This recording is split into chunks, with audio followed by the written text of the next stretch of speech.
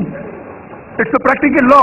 آپ جہاں بھی اسلامی قانون لاگو کریں گے، اسلامک شریعت لاگو کریں گے، چاہے وہ USA میں ہو، کینیڈا میں ہو، UK میں ہو، ہندوستان میں ہو، سعودی عربیہ میں ہو، سنگاپور میں ہو، جہاں بھی آپ لاگو کریں گے فوراً آپ کو ریزلٹ ملے گا، فوراً اس دیش میں رحمت ہو جائے گی.